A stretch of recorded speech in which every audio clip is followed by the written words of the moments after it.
Your Dynasty rookie draft has come to an end. Or perhaps you're still on the clock and you're looking for some guys in the late rounds. Now, typical Dynasty rookie drafts, they're quite various in their size. Between 3 and 5 rounds is usually the sweet spot. Mine was 6 rounds, so I needed some big sleepers. And even after the draft concludes, the first bout of waiver wires, a lot of leagues, man, it's one of the best times to spend your bob. So we're going to be talking about who to run to the waivers to potentially add as these deep sleepers. Now, I'm not talking about, go add Jarquez Hunter, go add Jordan James. Like, everyone is on those names. I doubt they're even going undrafted. And if they are, everyone's spending their fob. These are guys that are outside of the top 50, outside of the top 60, that I think can make an impact in fantasy. It doesn't even have to be this year, but these are 5 guys that I'd be adding to your lineup, to your taxi squad, that is, of course. We got number 1. You're going to say, who the hell is this guy? LaQuint Allen. Who? That's what I thought. We have 2 Taysom Hill 2.0s this video. LaQuint Allen Jr. So he's a former Syracuse standout. He fell to the 7th round of the draft. Now you're thinking, damn, 7th round NFL RB. He's on the Jaguars. He's also behind Travis Etienne, Bashal Tuden, and Tank Bigsby. So he's RB4 on their depth chart. It just keeps getting worse and worse. The good news here is that he was 4th in 2024 in the FBS in receiving yards and receptions among running backs. This guy has a lot of upside in full PPR leagues. If you're in a non-PPR league, don't go after this guy. But full PPR leagues, I think this guy could have a role almost immediately, which is where I get into this. The good news, Jaguars coach Liam Cohen, he said 7th round running back. That's right, 7th round. Listen, there's going to be some guys that went undrafted, so strap in.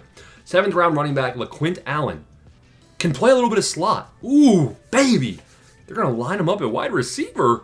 Now, if the coach is saying that they might have some packages for this guy at wide receiver, I'm excited. Savion Williams, the Packers said, listen, buddy, you're riding the pine. We ain't using you this year.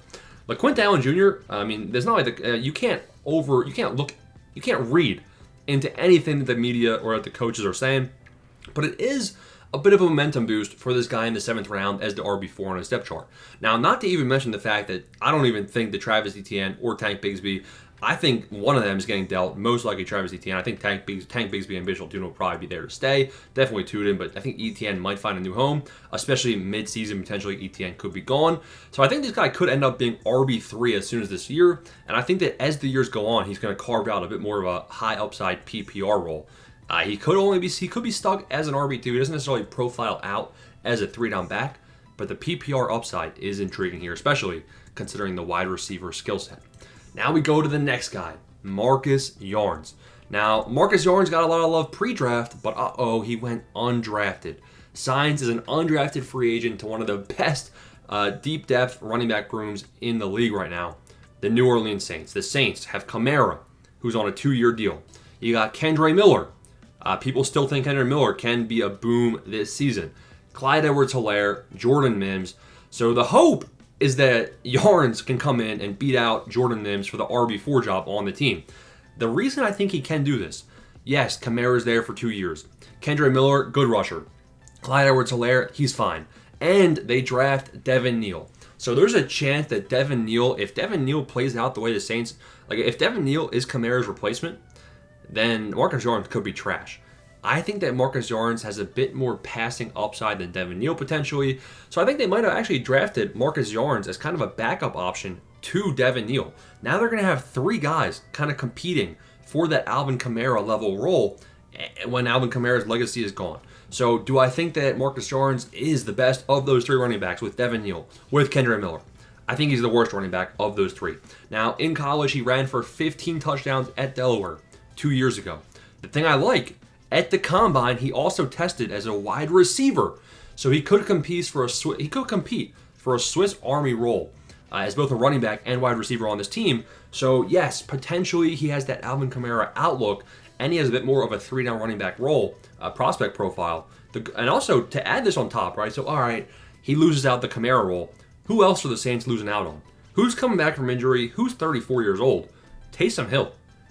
I mean, I don't want to, look too far into the future, But do the Saints have a potential Taysom Hill replacement here? Now, obviously, this guy ain't 6'7", pure muscle. He's 5'11", 190. So, I mean, you might be thinking, what the hell is this guy yapping about? Saints have the 7th easiest schedule. They're going to be behind in games. They could be looking for a guy that can potentially catch some passes if Alvin Kamara were to be banged up, which he's old, and he played through a pretty brutal injury last season. Name number 3. This is a guy that I added in my Dynasty League. Arion Smith. 6 foot tall, 179 pounds, coming out of Georgia. So the Jets like Arion Smith a lot. And coming out of rookie minicamp, he's drawing a lot of praise. That's a good thing. You're getting some buzz out of minicamp. Now, you can't read into it. You can't say, oh, I'm so excited. Arion Smith's going to be OP. The bad news here, you've heard of Nelson Aguilar. Nelson Aguilar has bricks for hands. Well, Arion Smith, he doesn't have hands. Like, quite literally, no bricks. He's just no hands. This guy apparently has a very hard time catching the football. Now, there's things that can be taught and things that can't be taught. Speed, you can't really teach it. Arion Smith has the speed. Catching the football, hopefully he can get set up with the jug machine and he'll learn how to, like a gecko, grow those hands back, baby. So I think Arion Smith, I mean, who is the Jets wide receiver 2? You got Garrett Wilson, wide receiver 1. You got a new quarterback of Fields looking for extra help. You got Mason Taylor, who have a good bit of target share. And then who? Alan Lazard.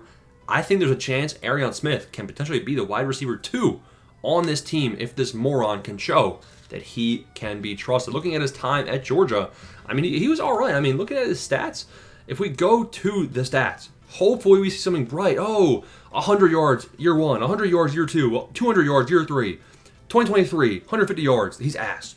But then 2024, breakout year, only 48 catches, but he averaged 18 yards per catch, and he had 817 yards on the year with 4 touchdowns. He's got big play potential, which could make this guy a potential weapon for the trash can Jets. The 4th person to talk about in this video is Gunnar Helm, another guy. The last 3 guys, I mean, counting Arion Smith, I've added all these guys to my taxi squad. Gunnar Helm is the next name out. The last 2 names are going to be tight ends, so they are a bit more intriguing in tight end premium leagues for sure. Gunnar Helm had a pretty solid college career. He had a good breakout season in 2024.